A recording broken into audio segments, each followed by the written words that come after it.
एक छोटा सा गांव था, नाम था सुकूनपुर। वहां एक पेड़ था, गुलाबी पत्तों से भरा हुआ, जो सिर्फ छांव नहीं, सुकून भी देता था। जो भी उस पेड़ के नीचे आकर आराम करता था, हर किसी ने बोला, ये पेड़ में कुछ चमत्कारी है। जब भी इधर रुकता हूँ तो एक सुकून मिलता है। उसी गांव में एक बुजुर्ग दादू रहते थे अपने पोते के साथ। उन्हें गांव के सबसे समझदार इंसान माना जाता था। वो दादू अपने छोटे से पोते राजू को हर शाम उस पेड़ के नीचे लाते और कहानियां सुनाते और कहते, बेटा, ये पेड़ सिर्फ पेड़ नहीं है, ये हमारा परिवार है। मैंने इसे अपने हाथों से लगाया है और इसने मुझे जिंदगी भर छांव दी है। राजू मुस्कुरा के पूछता, दादू, क्या पेड़ भी परिवार होते हैं? दादू थोड़ा सा हंसते हुए बोलते, जिसने तुझे बिना कुछ मांगे छांव दी, थकान में सहारा दिया, वो क्या किसी अपने से कम है? तभी पेड़ से पत्तियां गिरने लगती हैं, जैसे वो खुद सुन रहा हो, जैसे उसकी सांसें भी कहानियों में चल रही हो।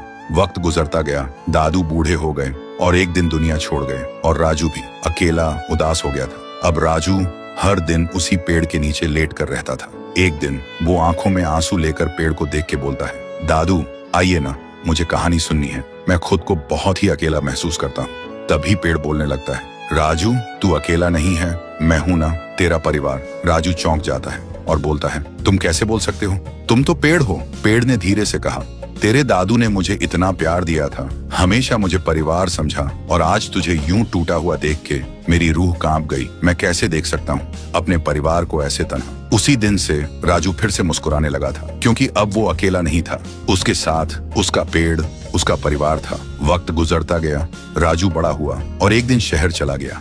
गांव की जमीन बिक गई और एक दिन उसी पेड़ को भी काटने का वक्त आ गया। जब पेड़ गिरा, ऐसा लगा जैसे कोई दिल टूट गया हो, जैसे कहानी अधूरी रह गई हो। सालों बाद राजू वापस आया और जहां कभी पेड़ था, वहां सिर्फ मिट्टी थी। देखते ही उसके आंसू बहने लगे। उसने धीरे से कहा, दादू, आपने कहा था ये पेड़ मेरा परिवार है, लेकिन मैंने ही इसे छोड़ दिया था। आज मुझे दुनिया की सबसे बड़ी धूप में छांव चाहिए, पर मेरे पास कोई नहीं है।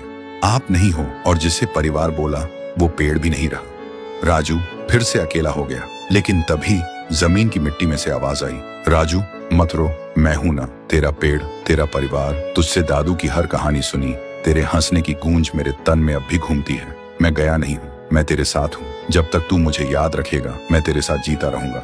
राजू चौंक गया, आंखों में आंसू पर एक हल्की सी मुस्कान। उसने वहीं एक छोटा सा पौधा लगाया और एक स्लेट पे लिखा, जिसने बिना कुछ कहे तुझे सब कुछ दिया, उसे कभी मत तोड़ना, चाहे वो पेड़ हो या रिश्ता।